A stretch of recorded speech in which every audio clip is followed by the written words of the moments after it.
जैसे ही आपने अपने अंदर की महाभारत को जीत लिया ना, आपके बाहर की लाइफ पर इसका पॉजिटिव रिफ्लेक्शन पड़ना शुरू हो गया। चलिए इस बात को जरा गहराई से समझते हैं।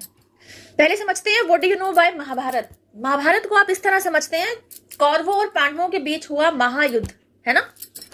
एक दूसरा पहलू, अच्छाई और बुराई के बीच हुआ युद्ध, झूठ और सच के बीच हुआ युद्ध। यह वो डिवाइन टाइम था जहां स्वयं भगवान कृष्ण द्वारा बीच में आकर द होली बुक गीता की रचना की गई। अभी तक आपने यही सब कुछ देखा, सुना और समझा था कि महाभारत यानी भाई भाई में युद्ध या रिश्तेदारों में युद्ध, और जहां युद्ध है यानी वहां रिश्ते समाप्त, जीवन समाप्त, पीढ़ी दर पीढ़ी यही सब कुछ अब चलता रहेगा, है ना।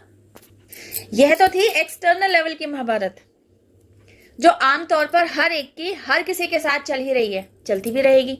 अब जानते हैं इंटरनल लेवल की महाभारत का क्या मतलब है। मतलब ये कैसी आपकी अंदरूनी महाभारत रही जिससे आपने न केवल फाइट की बल्कि जीत हासिल की, और इसका पॉजिटिव रिफ्लेक्शन आप अपनी बाहर की लाइफ पर भी ले आए। ध्यान से समझिएगा गाइज। तो ये जो आपके अंदर की महाभारत होती है ना, यह चल रही होती है आपके थॉट प्रोसेस में, और लड़ाई हो रही होती है आपके सबकॉन्शियस माइंड में चलती चली आ रही प्रथाओं की, बातों की, विचारों की, आपके थॉट प्रोसेस में चल रहे विचारों के साथ। अगर तो आप मेरे रेगुलर व्यूअर्स हैं तो आपको यह बात आसानी से समझ में आ रही होगी कि यह जर्नी एक्चुअली हमारी और आपकी जर्नी नहीं है। हम में से हर एक की अपनी अपनी सोल जर्नी है। हम और आप एज अ ह्यूमन बीइंग इस एक सोल की अपनी जर्नी पर आए हुए एक एक पड़ाव की तरह हैं।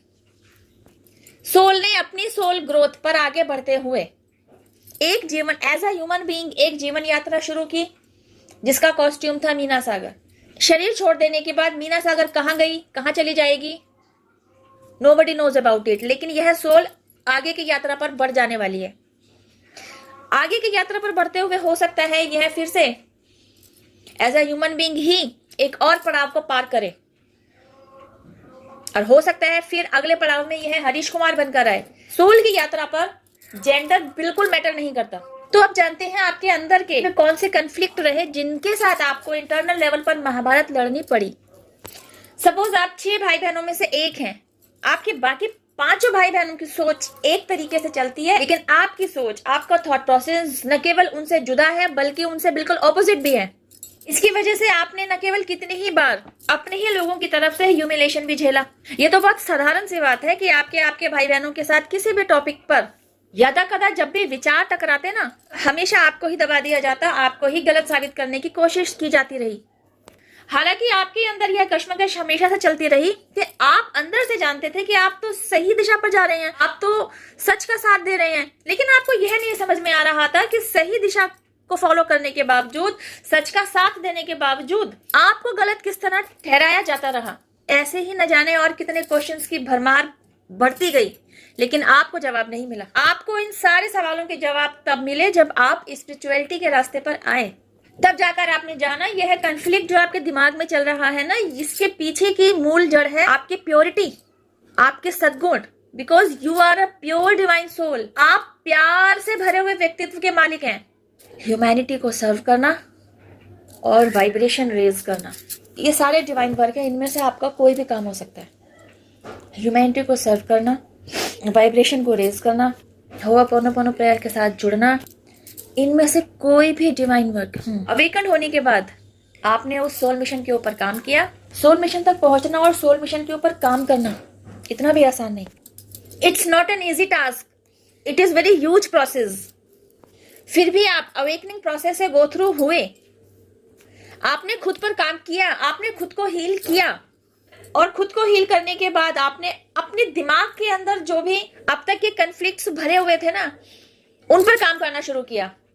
और इन्हीं सारे काम को कर लेने के बाद आपने अपने अंदर की उस महाभारत को जीत लिया। और जैसे ही आपने अपने अंदर की महाभारत को जीत लिया ना, पॉजिटिव रिफ्लेक्शन आपकी बाहर की लाइफ पर पड़ते हुए आपको दिखाई देने लगे। कैसे? जिन रिश्तों के बीच आपका पूरी तरीके से अलगाव आ गया था, उनमें से जो वाकई आपके लिए वेल विशर थे, जो वाकई आपके लिए सच्चे रिश्ते थे, वे वापस आपसे आकर जुड़े। और जो झूठे रिश्ते आपसे दूर कर दिए गए थे, उन्हें आपने खुद टाटा बाय बाय कर दिया, उन्हें आपने खुद से अलग कर दिया। फाइनेंशियल लेवल पर अब तक जो भी आप स्टकनेस को फेस कर रहे थे ना, जब आपने खुद की हीलिंग कर ली ना, तो हुआ क्या? आपकी प्रोग्रेस का रास्ता ना खुद ब खुद खुलता चला गया। धीरे धीरे आपके पास एक एक करके वे सारी गोल्डन अपॉर्चुनिटीज आती चली गई, जिन्हें पकड़कर आपने अपनी लाइफ में सक्सेस और ग्रोथ को अचीव करना शुरू किया। अभी तक आपने अपनी लाइफ में पैसे की कमी को ही देखा था ना, अब आप अपनी लाइफ में इनफाइनाइट अबंडेंस को देख रहे थे। ऐसे इनफाइनाइट अबंडेंस को आप भोग रहे थे जिसके बारे में आपने कभी सोचा भी नहीं था। सच्चे रिश्ते आपसे आकर वापस से जुड़े, आपकी लाइफ में आपने इनफाइनाइट मनी को अट्रैक्ट करना शुरू किया। इसको आप इस तरीके से भी समझ सकते हैं, सपोज आप एक यूट्यूबर हैं और यूट्यूब पर हेल्पिंग वीडियोस डालते रहने के साथ साथ आपको और अपॉर्चुनिटीज भी मिलने लगी। यही तो थी वो डिवाइन की ब्लेसिंग्स जिन्हें आपने खुद रिसीव किया। आपने इन ब्लेसिंग्स को, इनफाइनाइट मनी को खुद अट्रैक्ट किया। कैसे?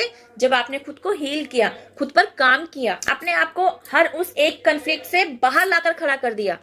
यही तो है वह जगह जहां सिर्फ और सिर्फ प्योरिटी का वास हो, पॉजिटिविटी की भरमार हो, जहां खुशियां अपार हो और ईश्वर का जयकारा बारंबार हो।